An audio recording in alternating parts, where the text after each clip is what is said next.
Hi there, my name is Sandy Zimmer. Welcome to my YouTube channel. I'm so glad that you're here. Today I'm going to show you how to make this card, which was inspired by my daughter, using the In Autumn Time stamp set, as well as the Goodbye Isn't Forever stamp of the month.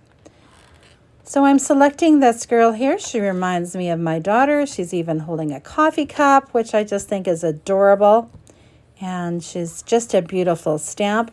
I'm putting her in my Misty here so that I can stamp a couple of times and make sure that I've got a really good image. I did forget to season my stamp, so it did take me a couple more times than normal here. I'm using the intense black ink, of course, so that I can color this up using my alcohol markers. You could, of course, use pencil crayons or watercolor, whatever your go-to coloring method is. Another thing that would be fun to do with this stamp is to stamp on various types of paper and layer that up. It would be just gorgeous as well. So I've got her all stamped up, and I'm going to take her out and I'm going to do some coloring with her. On my actual card, I want to use this scene from the stamp of the month. And you can see again that I'm putting it in my Misty. I don't know why I have trouble saying that word so much. So I'm stamping it off the card just a tiny little bit. And I am actually stamping this on a piece of white daisy. It's 4 by 5 1/4. And I wanted to stamp that so that it would create the background. Here I am coloring up this little girl, and I've listed the colors of markers that I used in the description, so you can check that out. So she's pretty much all colored up, and I will just trim her out. But before I do, you can see that I've already colored my background image here. I'm just using the blender brush and a little bit of ink that is left over on my blender brush to create the sky, just so that it's not so stark white. I love how simple and easy that is to do and how great it looks. So there's my background. Now I'm going to grab my intense black ink, and I know this is going to look odd for a moment, but I'm actually going to stamp this little girl right over top of the image that I already have.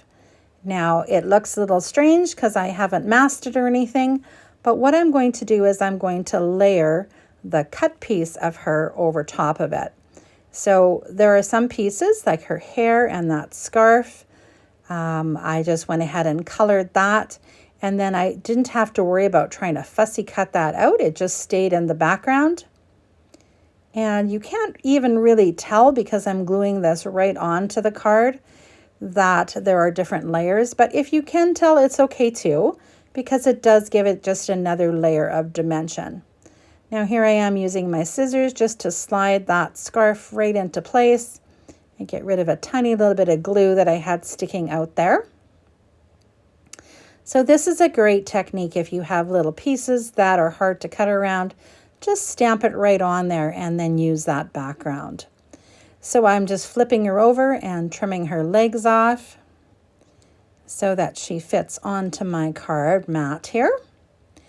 And in a moment you'll see that I am just going to ink up that edge there, and then I'm going to grab my ruler and I'm going to create a mat using that true blue shades.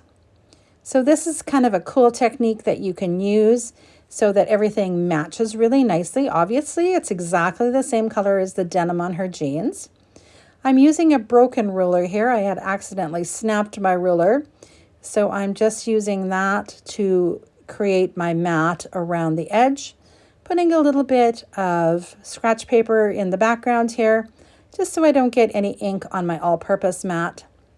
The alcohol may actually stain it, and I didn't want that to happen. So as I go around and I create that line, I'm just going to wipe off the edge of my ruler every time just to make sure that I don't accidentally get a transfer onto my card. And I'm just going to go around all 4 sides.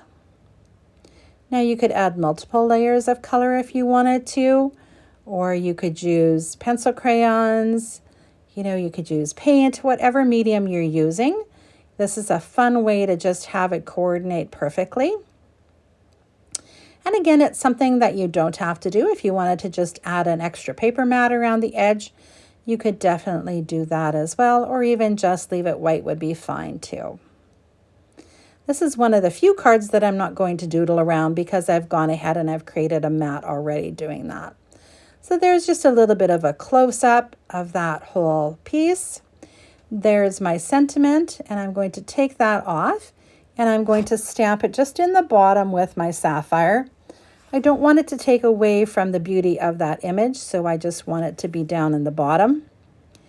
And you will see in my final card that I have colored in the green, the grass in behind her in the final image, just so that it would sort of flow a little bit better. You can do that or not. So I hope you've enjoyed today's video, and I hope that you will subscribe to my channel. All subscriptions, of course, just give you a little notification when they come out so that you know that I've posted something new. I would like it if you could like, share, and even leave a comment. Listed here is the website that you can go to order these products. And if you check out the description, you will have a list of all the products used. Thanks for watching.